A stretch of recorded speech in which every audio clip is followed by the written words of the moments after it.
We introduced the factions 2 episodes ago. The map of the enemy. Names and motives. Today, we go deeper. Because the map is not enough. Knowing there are different types of enemies is one thing. Understanding how differently they actually operate in the field changes what you build to stop them. We're going to take a look at 2 ends of the threat spectrum, and everything in between.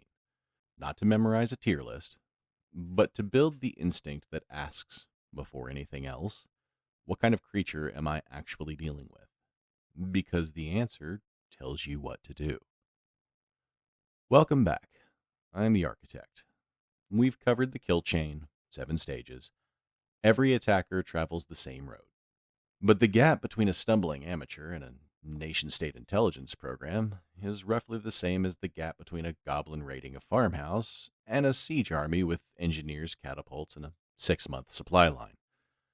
Same destination, in broad strokes, completely different operation. Start at the bottom. Script kiddies. The name is accurate and earned, as I mentioned. These are people with limited or no real technical skill, who run tools that a more capable person built.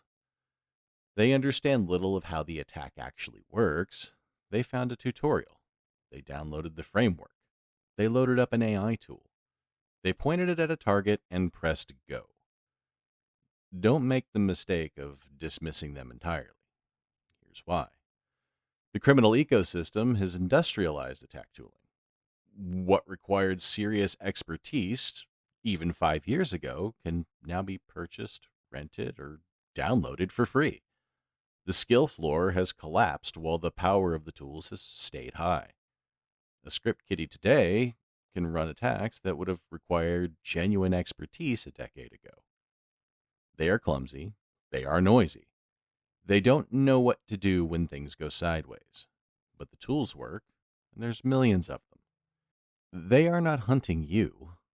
They're casting an enormous, automated net, and they don't care which fish ends up in it. The good news: basic security hygiene stops most of them. Patched software, strong passwords, multi-factor authentication. Not leaving default credentials on anything. The script kiddie hits the first locked gate and moves on, because there's an easier target 10 seconds away. Step up. Organized cybercrime. These are not amateurs. These are professionals. Running something that, from a management perspective, looks disturbingly like a legitimate business. There are specialists. Initial access brokers. People who break into networks and sell that access to others. Ransomware operators. People who run the encryption and extortion end. Money laundering infrastructure. The financial layer for converting ransom into clean currency. The motive is pure economics. They are optimizing for return on investment. They attack you because you represent the best available target at the cost they're willing to spend. More dangerous than the script kiddie, more detectable than the nation state. Their patience is measured in weeks to months, not years.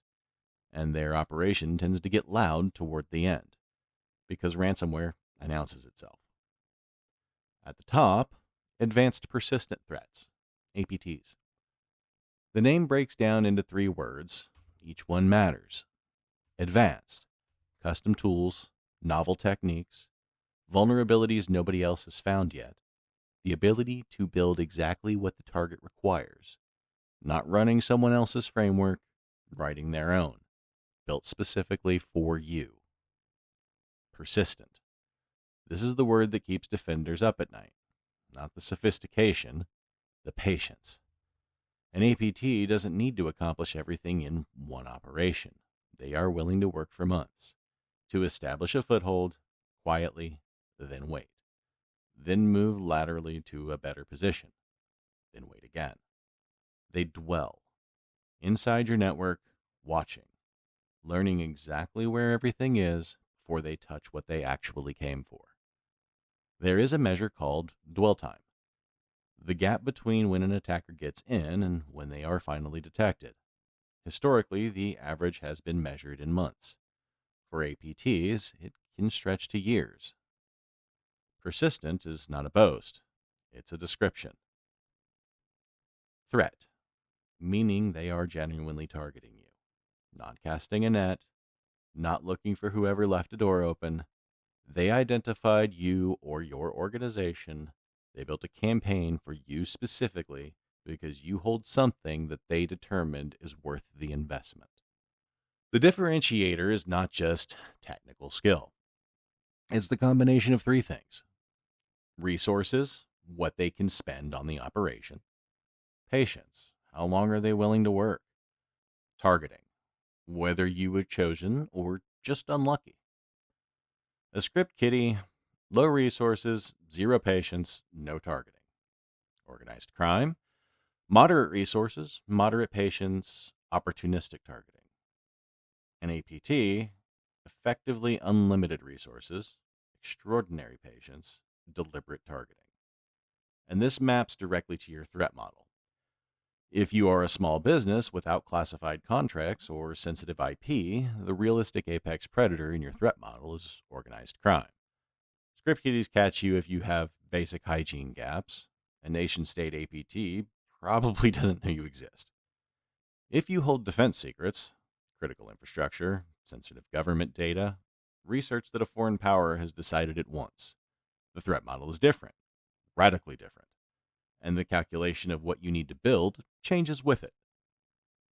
One more concept before we move on: TTPs, tactics, techniques, and procedures.